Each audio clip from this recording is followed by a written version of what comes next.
Hello दोस्तों, आप सभी का स्वागत है आपके अपने परिवार मैथ मस्ती में। मैं हूं आलोक सिंह आतिश और आज के इस वीडियो सेशन में हम लोग बात करने वाले हैं हीट की। जी हाँ दोस्तों, हम लोग लक्ष्य एनटीपीसी 2020 के अंतर्गत टोटल 600 प्लस क्वेश्चन का सीरीज़ देख रहे थे। पीछे के 2 सेशन में हम लोगों ने बायो का बात करा था। आज के इस वीडियो सेशन में हम लोग फिजिक्स की बात करेंगे और फिजिक्स में सबसे इम्पॉर्टेंट चैप्टर हीट की बात करेंगे। दोस्तों, इनसे संबंधित भी बहुत सारे क्वेश्चन आपके एग्जाम में पूछे गए हैं। क्वेश्चन बहुत ही उपयोगी है, तो बने रहिएगा वीडियो के अंत तक, क्योंकि आज आपको बहुत कुछ छोटी छोटी बातें सीखने को मिलने वाली है। तो आइए अपनी सेशन की शुरुआत करते हैं और देखते हैं एग्जाम रेलेवेंट क्या कुछ सीख पाते हैं। आइए दोस्तों, आपका जो पहला क्वेश्चन है आज के इस सेशन का, क्या क्वेश्चन पूछा है आपसे। क्वेश्चन नंबर 1, सेंटीग्रेड जो तापमान के माप का यूनिट है निम्नलिखित में से किस पर नामित है। आपका ऑप्शन दिया है केल्विन, जीन पियर क्रिस्टिन, मार्टिन एस्ट्रोमर और एंडर्स सेल्सियस। तो आप कहेंगे सर इस क्वेश्चन का सही आंसर हो जाएगा option number D, Anders Celsius. Anders Celsius, ठीक है सर। कब खोजा था इसने? तो 1742 में खोजा था। कब सर? 1742 में। ध्यान दीजिएगा, क्वेश्चन आपसे क्या पूछा है कि सेंटीग्रेड जो तापमान के माप का यूनिट है, तो आप कहते हैं सर डिग्री सेल्सियस ना, डिग्री सेल्सियस, इसी को हम लोग क्या बोलते हैं सर? सेंटीग्रेड भी बोलते हैं। तो ये तापमान को मापने का यूनिट है सेंटीग्रेड। इसका खोज किसने किया? सेल्सियस ने किया। आपके मन में सवाल उठेगा कि सर ताप मापने के तो और भी स्केल होते हैं। सर ऑब्वियसली और भी स्केल होते हैं। ताप मापने के आपके पास टोटल 5 स्केल हैं। पहला तो आपका डिग्री सेल्सियस, दूसरा आपका डिग्री फ़ारेनहाइट, तीसरा आपका केल्विन और चौथा आपका होता है रूमर स्केल, जिसको हम लोग आर से रिप्रेजेंट करते हैं, और पांचवा होता है आपका रैंकिन स्केल, जिसको हम लोग आर एन से रिप्रेजेंट करते हैं। सबसे इंटरेस्टिंग चीज़ ये है कि ताप मापने के जितने भी आप यूनिट यहाँ पे देख रहे हैं, degree Celsius, degree Fahrenheit, kelvin, rumour और रैंकिन, ये सब इस मापने के यूनिट को खोजने वाले वैज्ञानिक के नाम पर आधारित है। मतलब आप क्या कह सकते हैं कि डिग्री सेल्सियस को सेल्सियस ने खोजा था, डिग्री फ़ारेनहाइट को फ़ारेनहाइट ने खोजा था, केल्विन स्केल को केल्विन नामक वैज्ञानिक ने खोजा, रूमर स्केल को रूमर नामक वैज्ञानिक ने खोजा और रैंकिन स्केल को रैंकिन नामक वैज्ञानिक ने खोजा। तो ये पाँचों स्केल नहीं है, ये आप कह सकते हैं कि पाँचों वैज्ञानिक के नाम है जिन्होंने ताप मापने के लिए अलग अलग यूनिट का प्रयोग किया। ध्यान में रखेंगे कि यहाँ पे जो आपका ताप मापने का यूनिट केल्विन दिख रहा है, ये क्या है आपके? आधारी राशि है या व्युत्पन्न राशि है? तो आप ध्यान दीजिएगा कि आप जब फिजिक्स में आधारी राशि पढ़ते हैं तो कहते हैं सर 7 आधारी राशि है और उसमें से एक आपका टेम्परेचर भी है। तो ध्यान में ये रखेंगे कि आपका जो तापमान होता है, टेम्परेचर होता है, ये सर क्या है सर? आधारी राशि है और ये किसी चीज़ पर डिपेंड नहीं करता है। आधारी राशि किसी और राशि पर डिपेंड नहीं करता है। और आधारी राशि का एसआई यूनिट क्या होता है? तो आप कहेंगे सर केल्विन होता है। क्या होता है सर? केल्विन होता है। तो इस चीज़ को आप ध्यान में रखिएगा। उम्मीद करते हैं इस चीज़ को आप समझ पाए होंगे। चलते हैं अगले क्वेश्चन की तरफ। आपका जो अगला क्वेश्चन है, क्वेश्चन नंबर 2, क्या पूछा है आपसे? बहुत ही आसान सा सवाल कि 0 डिग्री सेंटीग्रेड कितने डिग्री फ़ारेनहाइट के बराबर होता है। तो आप सभी कहेंगे सर 32 डिग्री फ़ारेनहाइट के बराबर होता है। आप कहिएगा सर कैसे कह दिए? तो पहले तो इसका ऑप्शन आप टिक कर लीजिए कि आपके इस क्वेश्चन का सही आंसर ऑप्शन नंबर डी होगा। क्या? 32 डिग्री फ़ारेनहाइट। 32 degree Fahrenheit. इसके लिए छोटा सा कंसेप्ट है, वो ध्यान में रखिएगा। आपसे पूछा है कि 0 डिग्री सेंटीग्रेड कितने डिग्री फ़ारेनहाइट के बराबर होता है। पहला चीज़ तो आप इसको 2 तरीके से बना सकते हैं। एक कंसेप्ट अगर आपको याद है तो डायरेक्ट हिट करेंगे, और ना याद है तो सॉल्व करेंगे। तो देखिए यहाँ पे जल का जो क्वथनांक होता है, जल का जो क्वथनांक होता है और जल का जो हिमांक होता है, 2 चीज़ होता है। क्वथनांक का मतलब हुआ उबलना, जिस ताप पर उबलना शुरू कर देती है, और जल जिस ताप पर क्या होती है सर? जमना शुरू कर देती है, बर्फ में परिणत होना शुरू कर देती है, उसको हम लोग जल का हिमांक बिंदु बोलते हैं। अच्छा, क्या कहते हैं कि जल का जो क्वथनांक होता है वो 100 डिग्री सेल्सियस होता है। मतलब क्या कि आपका जो पानी है वो 100 डिग्री सेल्सियस पर उबलना शुरू कर देता है। और हम लोग कहते हैं कि जल का जो हिमांक होता है वो क्या होता है सर? 0 डिग्री सेल्सियस होता है। क्या होता है? 0 डिग्री सेल्सियस। मतलब पानी 0 डिग्री सेल्सियस पर क्या हो जाता है सर? जमना शुरू कर देता है। अब आप ध्यान में रखिएगा कि जल का क्वथनांक जब आपसे डिग्री सेल्सियस में पूछे तब आप कहिएगा 100 डिग्री सेल्सियस। जल का हिमांक जब डिग्री सेल्सियस में पूछेगा तब आप कहिएगा 0 डिग्री सेल्सियस। अगर फ़ारेनहाइट में पूछ दे तब तो ध्यान में रखिएगा कि जल का क्वथनांक जब आपसे डिग्री फ़ारेनहाइट में पूछा जाए तो आप कहिएगा 212 डिग्री फ़ारेनहाइट। कितना सर? 212 degree Fahrenheit. और जब जल का हिमांक आपको डिग्री फ़ारेनहाइट में पूछा जाए तो आप कहिएगा सर 32 डिग्री फ़ारेनहाइट। क्या कहिएगा? 32 डिग्री फ़ारेनहाइट। इसका मतलब ये हुआ कि 100 डिग्री सेल्सियस किसके बराबर है? 212 डिग्री फ़ारेनहाइट के बराबर है। और 0 डिग्री सेल्सियस किसके बराबर है? 32 डिग्री फ़ारेनहाइट के बराबर है। आप में से बहुत सारे कहेंगे संतुष्ट न हुए। चलिए, इसका आप एक रिलेशन भी होता है सेल्सियस और फ़ारेनहाइट में, उससे भी इस क्वेश्चन को सॉल्व कर सकते हैं। क्या होता है रिलेशन सेल्सियस और फ़ारेनहाइट में? तो आपका होता है C/5 इक्वल्स टू F-32/9, ये आपका रिलेशन होता है। C/5 equals to F-32/9 degree Celsius और फ़ारेनहाइट में रिलेशन होता है। मेरे मित्र, आपसे पूछा है कि 0 डिग्री सेंटीग्रेड कितना फ़ारेनहाइट होगा, तो सेल्सियस के जगह पे 0 रख देते हैं, 0/5 कर देते हैं, F-32/9 कर देते हैं। सर क्रॉस मल्टीप्लिकेशन करते हैं तो 9 को 0 से मल्टीप्लाई करेंगे, ये इधर और ये इधर, तो आप कहिएगा सर 0 हो जाएगा और 5 × F-32 हो जाएगा। चलिए अब इसको और सॉल्व कर लेते हैं। तो 5F - 32 पंचे 110 होता है, 5 दूना 10, सॉरी 110 कहाँ से, 160 हो जाएगा। 5 दूना 10, अब 5 तिया 15, 116, ठीक है। अब हम क्या करते हैं, इस 5F को इधर ले आते हैं, तो -5F इक्वल टू -160, ये और ये कैंसिल, तो 32 पंचे 160, कितना डिग्री फ़ारेनहाइट आ गया सर? 32 डिग्री फ़ारेनहाइट आ गया। तो मेरे मित्र, अगर आपको ये वाला कंसेप्ट ध्यान में है तो इतना करने का कोई ज़रूरत नहीं है, एग्जाम में आप सीधे आंसर पे टिक करेंगे। तो आपसे जो क्वेश्चन पूछा है कि 0 डिग्री सेंटीग्रेड कितने डिग्री फ़ारेनहाइट के बराबर होगा, तो 32 डिग्री फ़ारेनहाइट के बराबर होगा। तो आपके इस क्वेश्चन का सही आंसर ऑप्शन नंबर डी है। अगर आपसे पूछ देता कि 100 डिग्री सेंटीग्रेड कितने डिग्री फ़ारेनहाइट के बराबर होगा, तो इतना करने की कोई ज़रूरत नहीं है, सीधे कह देते 212 डिग्री फ़ारेनहाइट के क्या होगा? बराबर होगा। आपका जो अगला सवाल है क्वेश्चन नंबर 3, आप लोग देखने के साथ ही ठोक दीजिएगा। क्या है कि मानव शरीर का औसत तापमान होता है, तो सर औसत तापमान 37 डिग्री सेल्सियस होता है। तो आपकी इस क्वेश्चन का सही आंसर क्या हो जाएगा? Option number D, 37 degree Celsius. अच्छा, यहाँ पे डिग्री सेल्सियस में पूछा है, अगर डिग्री फ़ारेनहाइट में पूछ दे तब तक घबराने का कोई ज़रूरत न है। याद रखिएगा 98.6 डिग्री फ़ारेनहाइट, ठीक है सर। और यही क्वेश्चन आपका कभी कभी ऐसे भी आ जाता है। आपसे अभी क्वेश्चन पूछा है कि मानव शरीर का औसत तापमान डैश है, तो आपने बोला 37 डिग्री सेल्सियस। फ़ारेनहाइट में पूछेगा तो 98.6 डिग्री फ़ारेनहाइट।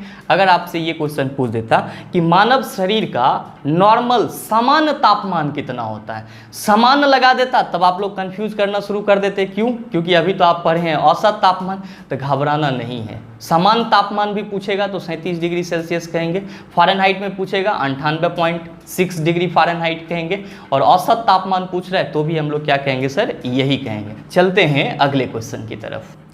चौथे नंबर का क्वेश्चन आपसे क्या पूछा है सर? आपसे पूछा है कि जब मानव शरीर के तापमान में शरीर के सामान्य तापमान से लगभग 5.4 से 8 डिग्री फ़ारेनहाइट की कमी होती है, तो इस स्थिति को डैश के रूप में जाना जाता है। आपसे क्वेश्चन पूछा जा रहा है कि किसी मानव शरीर का तापमान जो है वो 5.4 से 8 डिग्री फ़ारेनहाइट तक कम हो जाती है, तो इस स्थिति को हम लोग क्या बोलते हैं? तो दो कंडीशन होते हैं। पहला आप कहिएगा कि सर कंडीशन कौन कौन से हैं, तो देख लीजिए यहाँ पे। पहला होता है हाइपोथर्मिया। पहला क्या होता है? हाइपोथर्मिया। दूसरा होता है आपका हाइपरथर्मिया। क्या होता है? हाइपरथर्मिया, ठीक है सर। अब आप कहिएगा कि हाइपोथर्मिया और हाइपरथर्मिया क्या है, तो देखिए हाइपोथर्मिया को आप इंग्लिश में ऐसे लिखिएगा, ठीक है सर, और इसको हाइपरथर्मिया को आप ऐसे लिखिएगा। इसके नाम से ही स्पष्ट है।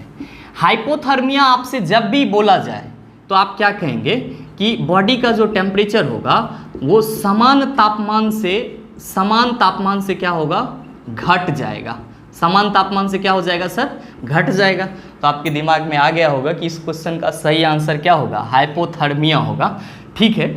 अब बात करते हैं हाइपरथर्मिया की। तो देखिए हाइपर यहाँ पे लगल है। हाइपर हम लोग क्या कहते हैं कि जो बहुत जल्दी गुस्सा हो जाता है, अरे हाइपर हो गया, मतलब यहाँ पे टेम्परेचर इंक्रीज कर जाएगा। तो यहाँ पे आप क्या कहिएगा कि समान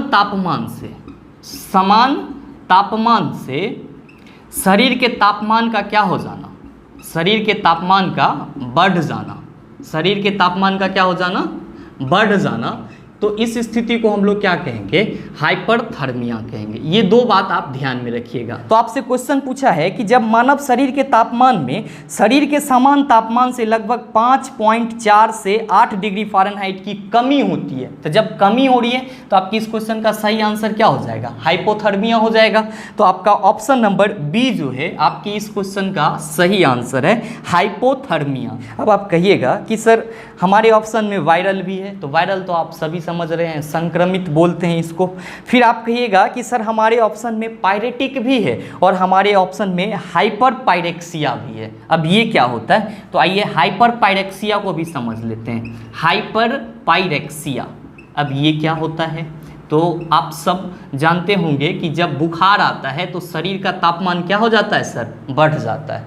जनरली फीवर के केस में क्या कहते हैं कि नॉर्मल बॉडी टेम्परेचर से जब आपको बॉडी का टेम्परेचर बढ़ा हुआ मालूम पड़ता है तो आप उसको बुखार के रूप में रेफर कर देते हैं। लेकिन वही बुखार आपका क्या हो जाए कि 106 डिग्री फ़ारेनहाइट हो जाए, लगभग 41.1 डिग्री सेल्सियस के बराबर हो जाए, तब हम लोग उस कंडीशन में क्या कहते हैं कि ये हाइपर पायरेक्सिया है, हाइपर पायरेक्सिया है। अब आप कहेंगे कि सर समझे नहीं, तो बस इसको ऐसे समझिए कि 104 डिग्री बुखार तो आप सभी समझते होंगे कि 104 डिग्री बुखार का मतलब हुआ आदमी मरणासन की स्थिति में आ जाएगा, तो हम लोग जल्दी जल्दी डॉक्टर के पास जाते हैं। लेकिन अगर किसी व्यक्ति का बुखार 106 डिग्री हो जाए, लगभग में 41.1 डिग्री सेल्सियस के बराबर हो जाए, कितना सर, 106 डिग्री फ़ारेनहाइट हो जाए, तब जो उस बॉडी का टेम्परेचर होता है या तब जो उस व्यक्ति के बॉडी का टेम्परेचर होगा वो क्या कहलाएगा, हाइपर पायरेक्सिया कहलाएगा। तो सिंपल में आप याद रखिएगा कि जब किसी भी व्यक्ति के बॉडी का टेम्परेचर 106 डिग्री फ़ारेनहाइट हो जाता है तब उस तापमान को या उस कंडीशन को हम लोग क्या कहते हैं, हाइपर पायरेक्सिया कहते हैं। इस चीज़ को आप ध्यान में रखिएगा। आपके ऑप्शन में पायरेटिक भी है, तो पायरेटिक सर एक मेडिसिन होता है जो बुखार को क्या करता है, कम करता है। तो इस चीज़ को भी आप ध्यान में रखिएगा, अगर कहीं पे मिल जाए तो आप इसको आसानी से टिक कीजिएगा कि पायरेटिक जो है वो बुखार कम करने वाला, ज्वर को कम करने वाला मेडिसिन का प्रकार होता है।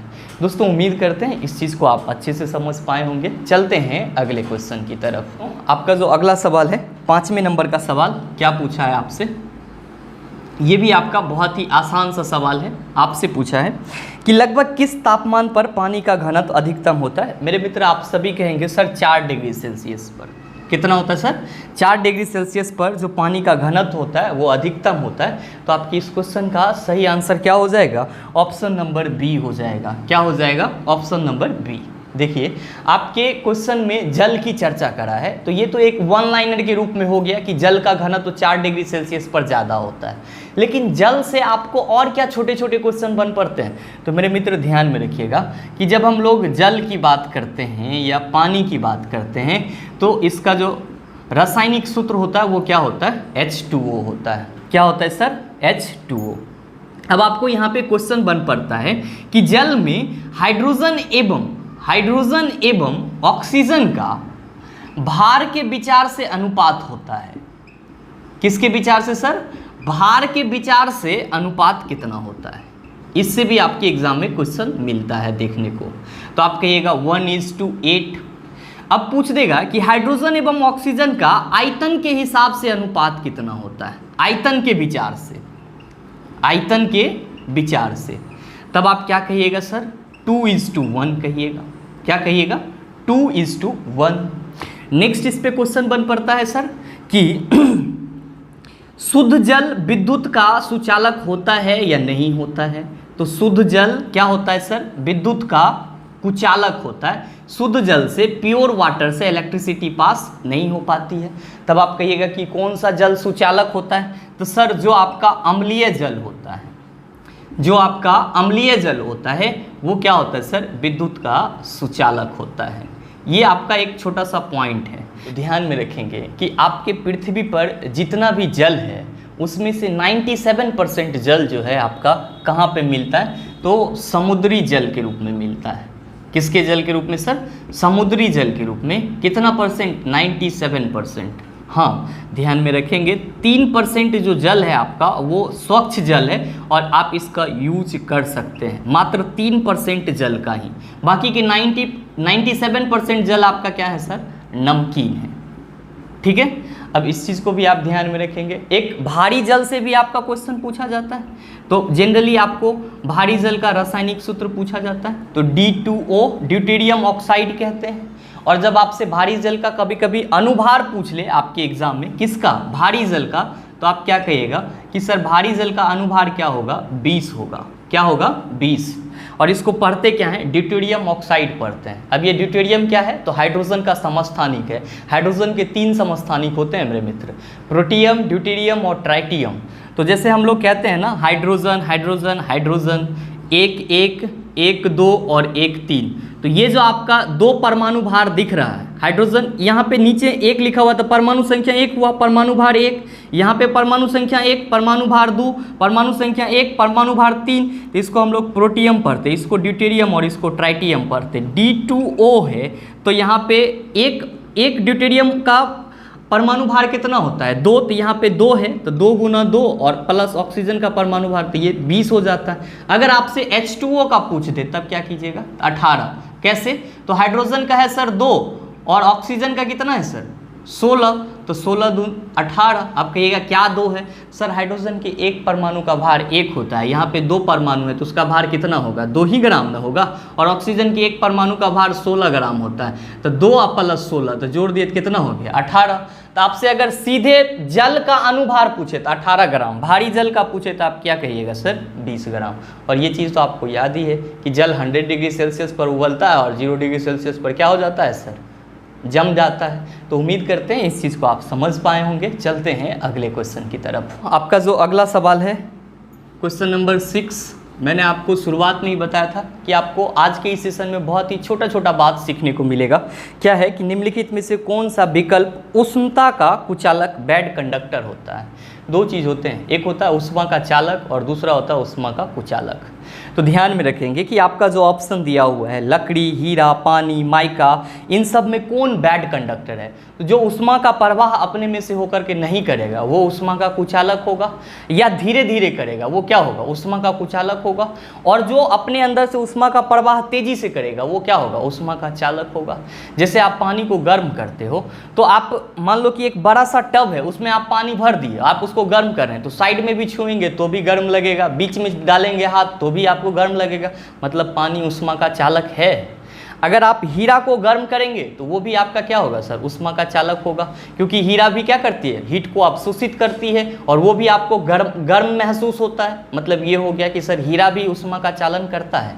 माइका ये भी सर उष्मा का चालन करता है, लेकिन लकड़ी जो होता है वो उष्मा का चालन नहीं करता है। जब आप लोग लकड़ी जलाते हैं तो क्या आप ऐसा कभी पॉसिबल हुआ है कि लकड़ी को पकड़ने के लिए आपको कपड़ा से लकड़ी को पकड़ना पड़ता है, ऐसा कभी किए हैं? आप कहेंगे सर बिल्कुल भी नहीं किए हैं। मतलब क्या कि लकड़ी से जो उष्मा का चालन होता है वो धीरे धीरे होता है, और हम लोग कहते हैं कि सर लकड़ी जो है वो उष्मा का क्या है, कुचालक है। तो आपके इस क्वेश्चन का सही आंसर क्या होगा मेरे मित्र, ऑप्शन नंबर ए हो जाएगा। क्या हो जाएगा, ऑप्शन नंबर ए। कि आपसे जो पूछा है कि निम्नलिखित में से कौन सा विकल्प उष्णता का कुचालक है, बैड कंडक्टर है, तो आप क्या कहेंगे सर, लकड़ी। बाकी के जो आपके 3 हैं, माइका, हीरा और पानी, ये सब क्या है, उष्मा के चालक हैं। उम्मीद करते हैं आप समझ गए होंगे इस चीज़ को। चलते हैं अगले क्वेश्चन की तरफ। आपका जो अगला क्वेश्चन है, क्वेश्चन नंबर 8। क्या पूछा है आपसे, बहुत ही आसान सा सवाल, और मैंने आपको पीछे के सेशन में कराया भी है ये क्वेश्चन। कि आपसे क्वेश्चन पूछा है, आर्द्रता को मापने के लिए निम्नलिखित में से किसका उपयोग किया जाता है। दाब मापी, थर्मामीटर, आर्द्रता मापी, ऑप्शन नंबर डी तरल मान। बहुत ही सरल सवाल, ऑप्शन नंबर सी आर्द्रता मापी। आर्द्रता मापी मित्रों, इसी को हम लोग इंग्लिश में क्या कहते हैं, हाइग्रोमीटर कहते हैं। इस चीज़ को आप ध्यान में रखिएगा, हाइग्रोमीटर। ठीक है सर। नेक्स्ट आपका दिया है थर्मामीटर, तो ताप को मापेगा। अच्छा, फिर दिया है दाब मापी, तो प्रेशर को मापने के लिए उपयोग करते हैं हम लोग। नेक्स्ट है आपका तरल मान। आप में से बहुत सारे कंफ्यूज कर जाएंगे कि ये तरल मान क्या होता है। एक्चुअली इसको हम लोग द्रव के घनत्व से रिलेट करते हैं, और इसको हम लोग कहते हैं सर द्रव का घनत्व किससे मापते हैं, तो हाइड्रोमीटर से मापते हैं। किससे मापते हैं सर? हाइड्रोमीटर से। तो आपके इस ऑप्शन में जो भी है, दाब मापी किसके लिए उपयोग किया जाएगा? दाब को मापने के लिए। थर्मामीटर ताप को मापने के लिए। आर्द्रता मापी आर्द्रता को मापने के लिए। और तरल मान जो दिया हुआ है तो हम लोग जल के घनत्व से लेते हैं तरल मान को, और ये क्या कहते हैं सर कि इसके लिए जल के घनत्व को मापने के लिए हम लोग हाइड्रोमीटर का उपयोग करते हैं। उम्मीद करते हैं इस चीज़ को आप समझ पाए होंगे। चलते हैं अगले क्वेश्चन की तरफ। तो आपका जो अगला क्वेश्चन है, क्वेश्चन नंबर 9, क्या क्वेश्चन पूछा है कि पारंपरिक थर्मामीटर में किस तत्व जो प्राकृतिक रूप से अत्यंत जहरीला होता है का प्रयोग किया जाता है? तो आप कहिएगा सर मरकरी का उपयोग किया जाता है। किसका सर? मरकरी का। और इसका सिंबल क्या होता है सर? Hg। तो आपकी इस क्वेश्चन का सही आंसर क्या हो जाएगा? ऑप्शन नंबर बी हो जाएगा। थर्मामीटर में हम लोग किसका उपयोग करते हैं? पारा का उपयोग करते हैं, जिसको मरकरी बोलते हैं। अच्छा मेरे मित्र ध्यान में रखिएगा, कभी कभी आपको मरकरी का परमाणु संख्या भी पूछ लिया जाता है, तो आप कहिएगा 80। परमाणु भार पूछ लिया जाता है तो आप कहिएगा 200। और अगर आपसे मरकरी का अयस्क, पारा का अयस्क पूछ ले तो आप कहिएगा कि सर इसका जो अयस्क है वो क्या है? मुख्य अयस्क सिनेबार है। ठीक है सर। और हाँ ध्यान में रखिएगा, आपसे ये भी क्वेश्चन पूछा जाता है कि निम्नलिखित में से कौन सा धातु द्रव अवस्था में पाया जाता है? तो आपका मरकरी एक ऐसा सिंगल धातु है जो मरकरी क्या होता है सर? द्रव अवस्था में पाया जाता है। किस अवस्था में पाया जाता है सर? द्रव अवस्था में। ध्यान में रखिएगा, धातु जब पूछेगा तब आप कहिएगा कि मरकरी। आधातु पूछ देगा तब आप क्या कहिएगा? तो आधातु जब पूछेगा तब आप ब्रोमीन कह दीजिएगा। क्या कहिएगा सर? ब्रोमीन। उम्मीद करते हैं इस चीज़ को आप समझ पाए होंगे। चलते हैं अगले क्वेश्चन की तरफ। आपका जो नेक्स्ट क्वेश्चन है 10 नंबर का क्वेश्चन, क्या पूछा है आपसे? क्वेश्चन आपसे पूछा है कि गर्मी सीधे डैश से संदर्भित नहीं होती है। मतलब क्या कि आपका जो ऑप्शन दिया है उसमें से किससे गर्मी संदर्भित नहीं है? पहला आपका ऑप्शन दिया है थर्मल ऊर्जा का मापन। तो ये थर्मल ऊर्जा का मापन क्या होता है?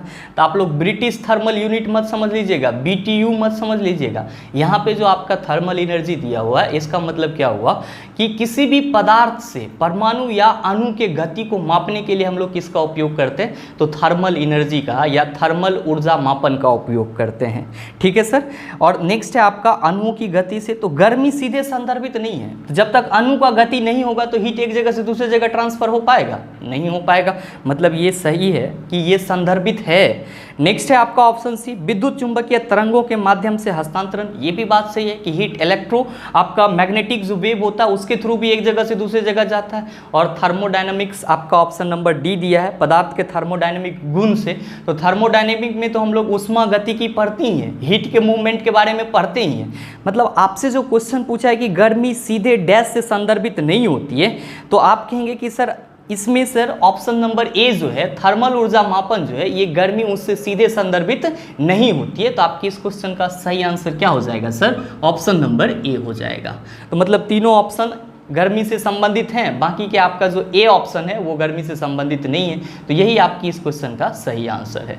दोस्तों उम्मीद करते हैं यहाँ तक की सारी चीज़ों को आप अच्छे से समझ पाए होंगे। अब अगर इससे संबंधित किसी भी टाइप का क्वेश्चन पूछा जाएगा तो मुझे उम्मीद है कि आप उसका सही और आसानी से जवाब दे पाएंगे। अगर आपको वीडियो अच्छा लगा होगा तो वीडियो को लाइक कीजिएगा, शेयर कीजिएगा, और हाँ अगर चैनल पर नए हैं तो सब्सक्राइब कर लीजिएगा। सुनिए, सब्सक्राइब करने से कुछ नहीं होगा, बेल आइकन दबा लीजिएगा ताकि इस तरह के एग्जाम रिलेवेंट वीडियो सबसे पहले आपके पास पहुंचे और आप उसका भरपूर फायदा उठा पाए।